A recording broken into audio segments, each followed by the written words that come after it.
Quel étonnant mélange encore une fois que cet épisode final de la saison 2 des Anneaux de Pouvoir, entre des images splendides, des raccourcis qui laissent pantois, quelques performances poignantes et un rythme effréné qui semble toujours courir après le temps qui s'écoule plutôt que d'écouler d'une planification soigneuse. Si vous aimez la fantasy, vous allez adorer le sponsor qui m'a fait la joie de m'accompagner pour cette vidéo. J'ai entre les mains le premier numéro d'une revue que vous ne trouverez qu'en kiosque et librairie.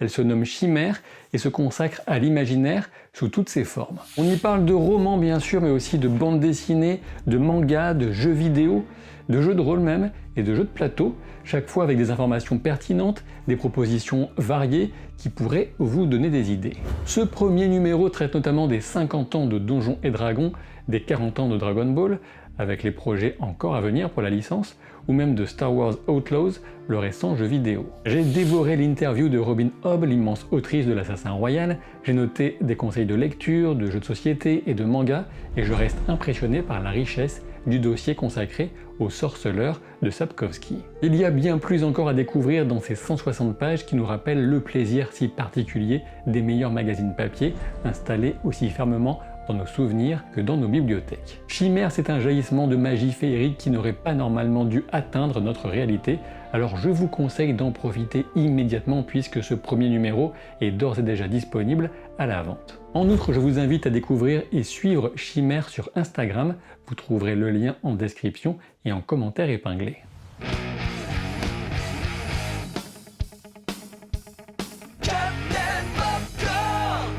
La première image trouble de l'épisode dessine la silhouette de Durin fils, comme s'il était prisonnier de la gemme couronnant un anneau, une gemme d'ambre peut-être, comme s'il était déjà un insecte figé dans le temps et ce moment. Une gemme à la forme de montagne aussi bien sûr, éclairée de l'intérieur par une flamme, métaphore en un plan du Balrog qui attend dans les tréfonds, et aussi du destin tragique qui vient à grands pas pour Durin III. Un début d'épisode en cold open, comme on appelle les séquences se tenant avant le générique, une introduction dans la pénombre sachant qu'elle ne sera pas la seule et que j'ai été étonné de voir autant d'obscurité dans l'épisode, sachant que le set en avait déjà beaucoup, mais tout en permettant aux spectateurs de suivre l'action clairement, ce qui sera peut-être moins le cas ici, même si cela dépend beaucoup de la définition de l'écran et des conditions de visionnage. L'accès des Durin père et fils au gouffre parcouru des veines de Mithril offre un écrin de choix pour souligner combien l'anneau altère la personnalité du roi, qui considère la montagne comme sienne, contrairement aux enseignements transmis à son fils. Un joli rappel que la nature n'est pas à notre disposition pour en faire tout ce qui nous sied impunément. Ombre et flamme, le titre de l'épisode prend vie sur le visage du roi tandis que le fléau surgit des profondeurs et se révèle dans toute sa terrifiante gloire. Ce Balrog est une merveille visuelle, s'il semble doté d'ailes de fumée ombreuses, elles ne lui permettent pas toutefois de voler, et c'est pourquoi il bondit et s'accroche à la paroi pour tenter de s'extraire du gouffre coûte que coûte. Le roi était bel et bien présent, même quand il avait l'anneau.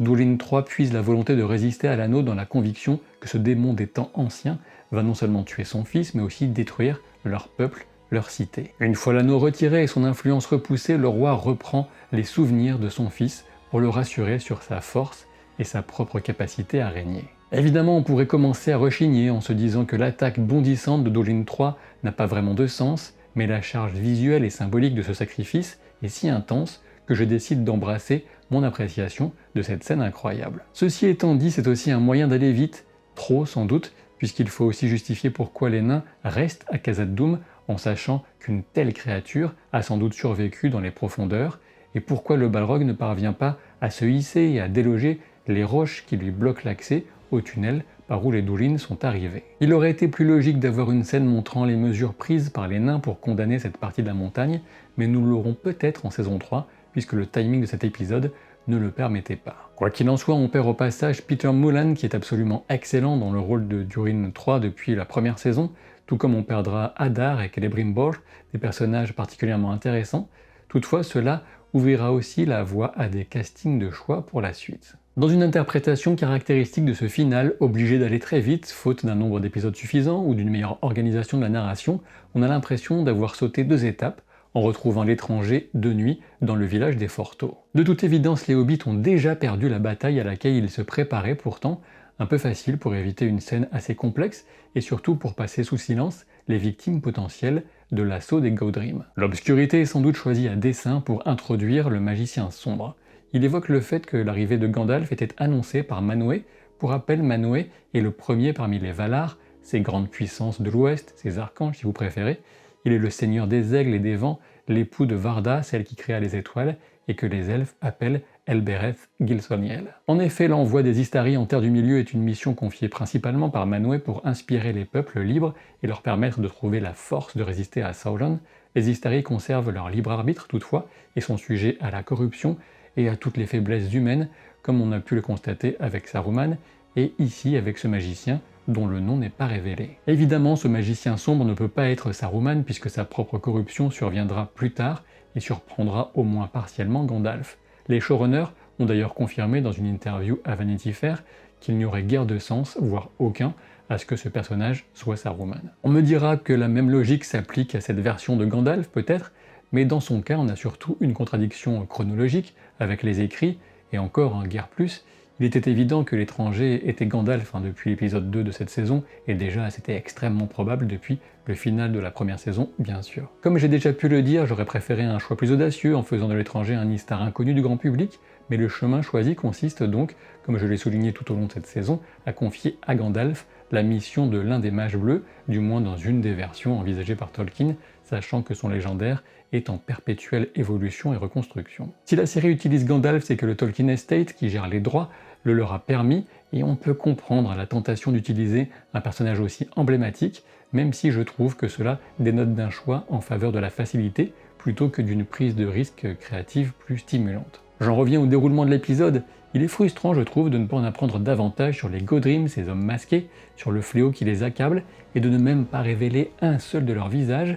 Pour moi, il s'agit typiquement d'une conséquence d'un trop faible nombre d'épisodes par saison, et ou d'une mauvaise gestion du temps à disposition, puisqu'on avait préparé en début de saison un élément qui reste non résolu et sans aucune progression narrative à leur sujet, si ce n'est de renforcer les questions avec la mention de leurs origines royales. Le magicien sombre utilise les Gaudrim en feignant de ne pas les avoir envoyés lui-même pour accomplir ses basses besognes.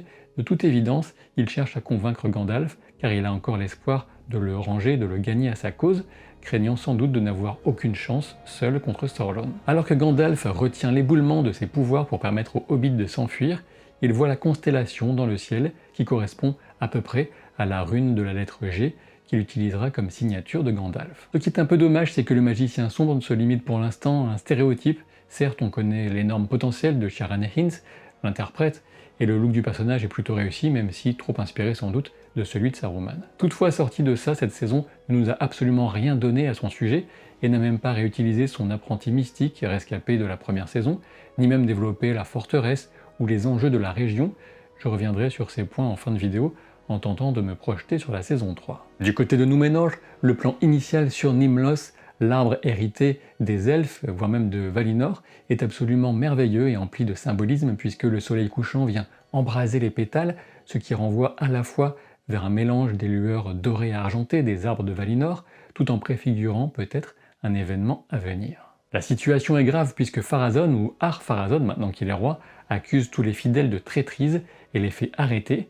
Cette heure sombre de l'histoire de l'île est littéralement filmée dans un magnifique clair-obscur ambiant qui met encore plus en valeur les décors incroyables. La réaction des Arliennes est intéressante puisqu'elle reste malgré tout fidèle à son père, ce qui mène à s'interroger quant à son propre avenir, mais c'est une question pour plus tard. Les adieux entre Elendil et Myriel sont marquants et voir enfin ce héros prendre possession de l'épée Narsil nous offre un moment mémorable grâce à l'intensité des interprètes. Si l'épée ne ressemble pas exactement à celle qui sera reforgée pour Aragorn, c'est normal puisque le design utilisé pour les films n'appartient pas au studio Amazon. Offrir cette lame prestigieuse et inviter Elendil à se réapproprier son titre, voilà une direction bien différente de l'attitude attentiste que prônait Myriel jusque-là. Elle compte clairement sur Elendil pour être le bras actif de la résistance, tandis qu'elle-même se doit de le faire depuis le cœur du pouvoir de Númenor. Ceci étant dit, il faut quand même évoquer la rapidité de ce retournement et l'absence d'explication qui permet de justifier de quelle façon Ar-Pharazôn peut aussi facilement lancer une telle vague d'arrestations, alors même que Myriel était acclamée comme reine des mers au sortir du rituel avec le dragon marin. Au fait, puisque j'en parle, vous avez peut-être raté la sortie de la vidéo que j'ai consacrée à l'histoire, à la puissance et à la typologie des dragons chez Tolkien. Je vous invite à la regarder à la suite de celle-ci par exemple, notamment si les dragons vous fascinent. J'en reviens donc à Ar-Pharazôn. Certes, il a découvert dans le Palantir que Sauron se cachait sous les traits de Halbrand, mais c'est une information qui n'a aucune valeur publique, elle est inutilisable. La série balaie la question sous le tapis, alors même que le texte accusatoire qui est placardé mentionne nommément Sauron. On devrait bien évidemment demander au roi d'où proviennent de telles informations. Pour le reste, en soi, on sait déjà que le parti des hommes du roi est déjà dominant par rapport à celui des fidèles. Pour que le mal s'accomplisse, il suffit que suffisamment de gens le laissent faire, et ici, il n'est pas forcément délirant d'imaginer que les soldats, échaudés par la défaite en Terre du Sud, se rangent massivement du côté d'Ar-Pharazôn et donc lui obéissent. En résumé, l'ambiance, le rendu visuel et l'interprétation sont au rendez-vous comme souvent, mais on sent que l'intrigue de Númenor souffre cruellement d'un temps d'écran minime sur la saison pour pleinement justifier les événements et surtout se sentir émotionnellement investi dans le destin des personnages. Du côté des Régions, si certains s'interrogeaient encore quant au fait que les orques puissent agir, l'épisode 8 poursuit la simple et efficace explication de l'épisode 7 avec les puissantes fumées d'incendie qui masquent l'essentiel du soleil. S'il est plutôt cool de voir les derniers résistants sur les remparts de la cité, je n'ai pas pu m'empêcher de me faire la remarque qu'il meurt un peu vite d'une flèche par-ci par-là, en comparaison de certains personnages apparemment invincibles comme Galadriel, mais surtout Arondir. Le cas d'Arondir est franchement ridicule, c'est bien dommage. Je me demande comment on peut valider une telle aberration avant de diffuser la saison. Le gars est grièvement blessé dans l'épisode 7, à tel point que certains le croyaient mort. Alors personnellement, je n'avais aucun doute quant à sa survie, mais je pensais en revanche qu'il serait au minimum soigné. Ben non, même pas. Arondir, c'est le Wolverine des elfes, même pas besoin d'un autre pouvoir pour être en pleine forme, après avoir été transpercé par Adar en personne. Sans déconner, faites un effort, c'est vraiment le genre de détails qui n'en sont pas en fait, et qui me sortent salement d'un épisode. Il est temps d'évoquer Celebrimbor et Anatar, qui étaient pour moi sans aucun doute possible les deux meilleurs personnages de la saison, bénéficiant de loin des meilleures scènes et proposant une interprétation de haute volée. La cruauté des flèches dans le corps de Celebrimbor est reprise des textes, mais c'est Sauron en personne qui s'en occupe ici, car la scène s'inscrit logiquement dans le huis clos qui unit les deux personnages depuis le début. Malgré la cruauté de Sauron et sa domination en termes de pouvoir, c'est encore une fois Celebrimbor qui l'emporte symboliquement. Pour commencer, il rappelle que l'âme de Sauron ne pourra jamais rejoindre le royaume bienheureux, contrairement à la sienne, ce qui place de fait le maître artisan dans une position de supériorité spirituelle. Mais ce n'est pas tout, puisqu'au moment de sentir venir sa mort, Celebrimbor perçoit avec clairvoyance que l'obsession de contrôle de Sauron l'enfermera dans celle des anneaux et que l'unique causera sa perte. Ainsi, l'elfe s'empare du titre pompeux de Seigneur des Anneaux qu'Anatar lui avait attribué pour le manipuler, et il le transforme en une sorte de sobriquet dérisoire qui souligne qu'au final, Sauron ne sera le seigneur de pas grand-chose d'autre que ses bagues. La larme qui coule alors sur la joue de Sauron n'était pas dans le script particulièrement, c'est venu au moment de cette prise sur cette scène pour Charlie Vickers. On peut y lire sans doute une once de remords dans la perte d'un elfe aussi talentueux, mais surtout une larme versée sur son propre destin que Celebrimbor vient de lui prophétiser comme bien funeste. Ce qui est des plus regrettables en revanche, c'est l'absence totale de scènes mettant les principaux personnages elfes en présence de la dépouille de Celebrimbor. Je pense que c'est une occasion manquée qu'on peut encore une fois attribuer à cette course effrénée d'un final qui a trop à raconter en trop peu de temps. J'ai peu de choses à dire concernant Pelargir, si ce n'est que l'idée d'y envoyer Kemen est plutôt bonne. Les ambitions d'Ar-Pharazôn d'exploiter les ressources de la Terre du Milieu étaient posées dès la première saison, et c'est le parfait endroit pour illustrer la mise en pratique de cette approche colonialiste. Sur place, Théo jouera sans doute le rôle de meneur face à la pression exercée par Númenor. Sur la liste des points qui font que tout le monde déteste Kemen, la menace d'envoyer Bérec, le cheval à la boucherie, n'est sans doute pas le moindre. Du côté d'Isildur, une saison express donc, sachant que son histoire avec Estrid reste en suspens et qu'il choisit de l'abandonner là pour donner la priorité à la situation de Númenor et de son père. Galadriel mène des réfugiés à l'abri avec une chorégraphie un petit peu simpliste, d'orques qui viennent sagement s'empaler un par un sur son épée. Elle décide donc de mettre les 9 en danger pour appâter Sauron en acceptant la proposition d'Adar de s'unir pour le vaincre. De toute évidence, elle n'a pas écouté un traître mot de ce que Celebrimbor lui a dit sur la lumière comme supérieure à la force contre l'ombre. Ceci étant dit, on peut au moins reconnaître que si Adar et Galadriel avaient pu combattre Sauron à deux, il semblerait qu'ils auraient peut-être pu avoir une chance de le vaincre, en voyant la résistance dont Galadriel est capable, seul en portant son anneau. Voir Adar guéri de sa corruption était un choix intéressant, même si on se situe clairement dans une interprétation très puissante des anneaux des elfes ici, cela va sans dire. Comme je le supposais, Adar n'est pas un personnage en particulier du légendaire, il représente plus un concept, celui du chaînon manquant entre les elfes et les orques. Il était sans doute de mon point de vue le personnage inventé le plus intéressant de la série, en termes d'histoire comme de motivation. Sa mort survient exactement comme je l'avais envisagé, dans le tragique le plus absolu. Seul petit point de regret éventuel, la façon dont Sauron retourne les orques et survolé vraiment rapidement. Cela ne me gêne pas énormément toutefois car il est très logique qu'il puisse exploiter les doutes de Glug et prendre contrôle de son esprit en résumé. Et puis l'absence de scène intermédiaire pour le montrer explicitement se justifie par l'intention de surprendre certains spectateurs avec la trahison de Glug contre Adar lors du coup de poignard, mais bon, je suppose que peu de monde a pu en être véritablement surpris. La destruction des archives d'Eregion par les orques s'inscrit dans un thème dominant et classique de l'œuvre de Tolkien, avec cette notion de grandeur des temps anciens qui s'efface progressivement et une sorte d'affaiblissement généralisé que les anneaux des elfes ne font que retarder artificiellement. Voir Elrond en particulier protester contre cette destruction est logique étant donné son statut à venir de maître du savoir. Justement, c'est auprès de ruines du premier âge que Galadriel affronte Sauron. Je suppose qu'il a ordonné aux orques de ne pas intervenir, car sa relation avec Galadriel est dépeinte comme particulièrement personnelle. Et cela s'appuie en partie sur les textes, et notamment lorsqu'il affirme qu'il perçoit l'esprit de Galadriel, puisqu'on sait que celle-ci évoque une connaissance presque intime de l'esprit de l'ennemi quant à l'échange avec Frodo autour de la scène du miroir. Lors de ce long affrontement, certains effets numériques cassent un petit peu l'immersion lors des sauts, de certaines chutes, particulièrement quand Sauron va déloger la pierre sur laquelle il se tenait avec Galadriel. Si l'usage de la couronne permet quelques mouvements pas inintéressants, on n'est pas sur un niveau de chorégraphie mémorable. Très clairement, la réalisatrice et les scénaristes sont plus intéressés par l'affrontement psychologique et la dernière tentation de Sauron envers Galadriel. Celle-ci prend quand même le temps de dire à Sauron d'aller se soigner, mais on a comme l'impression qu'elle a un autre mot que heal en tête, genre fuck. La survie de Galadriel à une chute aussi vertigineuse vient forcément titiller notre suspension consentie d'incrédulité. Pour me faire l'avocat du diable, je soulignerai toutefois que la chute est visiblement ralentie par des branches et qu'après tout, Rambo saute depuis un hélicoptère dans Rambo 1 et s'en sort avec un bobo au bras après une chute un peu comparable, le tout sans anneau de guérison à disposition. Les dommages causés à Galadriel par la couronne reforgée de Morgoth soulignent à nouveau combien cette arme improvisée avait pu jouer dans la défaite de Sauron durant le prologue de la saison, et on voit Elrond embrasser l'idée d'utiliser les anneaux elfiques ainsi que son rôle de guérisseur. L'arrivée des troupes naines se fait très facilement, on sent que l'épisode n'a ni le temps, ni le budget, ni la volonté surtout de nous montrer une scène de bataille supplémentaire entre les orques qui entourent la cité a priori et l'armée naine arrivant de la montagne. Je peux comprendre le choix, mais une scène de charge surprise des nains n'aurait pas été de trop dans l'idéal. La mort de Glug des mains de Sauron ne fait que souligner combien Adar avait raison, bien sûr. Dommage, Glug aurait pu lancer une sitcom sur la famille orque idéale. On a une série d'adieux ensuite avec des plans et situations qui me rendent un peu triste de devoir attendre 2026 a priori pour voir la suite. Parmi tous ces plans, les plus marquants sont ceux de Myriel menottée face à Ar-Pharazôn sur le trône, ainsi que ce départ d'Elendil qui correspond à sa vision et ouvre un chapitre prometteur pour l'histoire à venir de Númenor. Je pensais que la vision du Palantir se réaliserait bien plus tard au cours d'autres événements, mais je me suis trompé, puisque cette fois la saison répond à son propre teasing dès cette conclusion temporaire, contrairement à ce qu'elle fait pour d'autres intrigues. L'idée de la proximité de nature entre l'étranger et Nori est un concept intéressant, puisque toute l'idée de réincarnation des Istari consiste à leur permettre de ressentir tout ce que vivent les mortels et de les rapprocher d'eux. De tous les magiciens, Gandalf est sans nul doute celui qui a le mieux compris et tiré profit de cette leçon pour la transformer en un véritable amour pour les peuples malgré leurs défauts.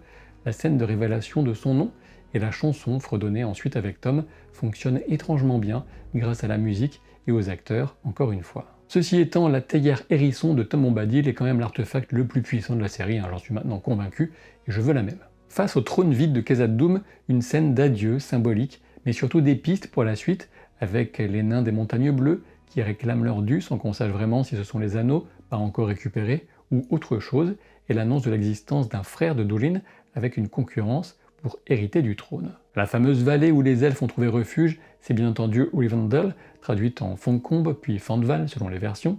Gil-galad, le gros déconneur, dit à Galadriel qu'il la préfère quand elle ferme sa gueule, en gros, ce qui est une manière comme une autre d'exprimer son affection, j'imagine, chez les elfes. La transition entre une Galadriel guerrière et une Galadriel plus sage survient enfin et s'exprime notamment au travers de la longue robe blanche virginale qu'elle porte alors et qui renvoie volontairement à sa représentation classique en tant que la dame de Lothlórien. Quand on l'interroge, Galadriel évoque les mots de Celebrimbor, mais d'une manière assez contre-intuitive, des épées sont brandies, des cris de défi s'élèvent parmi les survivants. Il faut dire qu'en appeler à la lumière, en réponse à une question de stratégie militaire, attaque ou défense, ce n'était peut-être pas forcément le meilleur timing. Je trouve regrettable que ce final rende Galadriel responsable de la perte des 9 anneaux. Il est juste dommage de voir que Galadriel n'a tenté à aucun moment de les mettre en sécurité, même si tout s'enchaîne rapidement quand elle découvre qu'Adar est en possession de son anneau des elfes. Franchement, qu'elle puisse utiliser les 9 comme appât est un peu consternant après son échange avec Celebrimbor. Il ne fait aucun doute qu'il aurait été possible de trouver une solution scénaristique plus élégante que de renforcer encore la culpabilité de Galadriel dans la montée en puissance de Sauron. Comme vous l'aurez compris, de ce côté-là, s'il est clair que la progression de Galadriel devait survenir en cette fin de saison 2, je ne suis guère convaincu par le lien effectif entre la notion de lumière plus importante que la force et la conclusion visuelle qui nous est proposée. Ceci dit, c'est vrai, en y réfléchissant, la lumière commence par l'espoir, et on peut estimer que c'est justement ce que Gil-galad donne alors aux réfugiés. Comme promis, j'en viens à quelques pistes pour la suite, et donc la saison 3, qui devrait, j'espère, être confirmée officiellement, sachant que le travail d'écriture a déjà commencé. Faut-il s'attendre à une tension amoureuse entre Galadriel et Elrond? Alors pas du tout, puisque les showrunners ont évoqué le controversé baiser dans un entretien avec Vanity Fair. Ils disent avoir été étonnés de la réaction des fans, ce en quoi je les trouve extrêmement naïfs, mais pour eux c'était simplement une expression d'amour platonique et surtout bien sûr le meilleur moyen de détourner l'attention des orques pour passer la fibule à Galadriel. On voit Sauron qui récupère le marteau de Fëanor et on peut supposer qu'il va l'utiliser pour forger l'anneau unique. C'est nécessairement un événement majeur qu'on verra en saison 3 et on sait qu'il déversera une très grande partie de son essence dans cet anneau, aveuglé par sa vision d'une Arda parfaitement ordonnée sous son règne, et ce malgré l'avertissement de Celebrimbor. À Pelargir, je suppose que Théo sera le représentant du peuple contre Númenor, et je me demande si on ne découvrirait pas un lien avec la lignée royale des Godrim, puisqu'on ignore toujours l'identité du père de Théo. Bien sûr, l'idée d'exploiter les forêts environnantes de Pelargir vient en directe opposition avec la promesse faite aux Ents, ce qui invite à pas mal de saloperies à venir, et commence à faire le lien sans doute avec l'un des actes les plus vils de Sauron au deuxième âge. Sachant que Kemen est très certainement destiné à devenir un Nazgûl, il pourrait être l'intermédiaire par lequel passe Sauron pour causer ce terrible traumatisme chez les Ents dont on retrouve bien plus tard, au troisième âge, l'impact sur Sylvebarbe. J'ai du mal à imaginer à quoi ressemblera la suite pour l'étranger étant donné que son chemin et celui de Nori et Poppy se séparent apparemment, même si pas mal de spectateurs seraient, je pense, ravis de ne pas les retrouver. Je me demande si les hobbits vont véritablement disparaître de la saison 3. Je pense toutefois que se débarrasser des hobbits serait une sage décision, sachant que la saison 3 ne comptera sans doute encore que 8 épisodes. On a pu constater qu'en l'état, la série a trop dispersé son temps et n'a pas pu développer suffisamment des éléments pourtant cruciaux comme Númenor. Au final, même l'étranger devient un luxe dans tout ça. Il est certain que la série va poursuivre son histoire, ils n'ont plus le choix, et le lien avec la trame principale se fera, je pense, au travers des enjeux de la distribution des 9 anneaux au Seigneur des Hommes. Je sais que beaucoup pensent que le magicien sombre est destiné à devenir le roi sorcier, le plus puissant des Nazgûl. Cela me semble improbable en termes de respect du lore, mais bon, la série a déjà fait des choix discutables ou étranges de ce côté-là, alors je ne peux pas totalement écarter cette possibilité. De toute façon, dans les textes, rien n'est bien sûr au sujet des Nazgûl, à part que l'un d'eux au moins vient de l'Est, il s'appelle Khamûl, et que potentiellement 3, dont le roi sorcier, sont originaires de Númenor, mais sans certitude absolue. La fondation de Rivendell est prometteuse et devrait donner lieu à des échanges plus tendus peut-être entre Elrond et Durin, sachant que ce dernier n'est pas arrivé à temps pour sauver Eregion. Je pense aussi que c'est en saison 3 que Celeborn rejoindra enfin l'histoire. La seule explication à son absence serait qu'il a été prisonnier pendant tout ce temps, et sachant l'animosité de Celeborn envers les nains, je me demande s'il n'aurait pas été gardé prisonnier dans les montagnes bleues, et il pourrait être utilisé comme une monnaie d'échange par des nains connaissant les liens de Durin avec Elrond, par exemple. Avec la fuite d'Elendil vers l'ouest, on a aussi la certitude d'enfin rencontrer Anarion, son plus jeune fils, en saison 3. Quant à Myriel, on peut imaginer que la série explorera la question d'un mariage forcé avec Ar-Pharazôn dans une tentative de réunifier une nation divisée. Je n'irai pas plus loin pour cette fois dans les spéculations et je vous rappelle que la revue Chimère est disponible en kiosque et en librairie. Vous trouverez en description et en commentaire épinglé un lien vers le compte Instagram de la revue et un autre pour ceux qui envisagent un abonnement. J'espère pouvoir compter sur vos abonnements, vos pouces en l'air pour tout le travail accompli sur la couverture de cette saison. Et même si cette saison 2 des Anneaux de Pouvoir se termine, ce n'est pas du tout le cas de l'actualité des films et des séries en général. Ne ratez pas d'ailleurs ma vidéo consacrée à Joker Folie à 2 qui est d'ores et déjà disponible sur la chaîne. Et je reviens dès la semaine prochaine avec des analyses rien que pour vous. Alors à très vite pour de nouvelles aventures. Salut!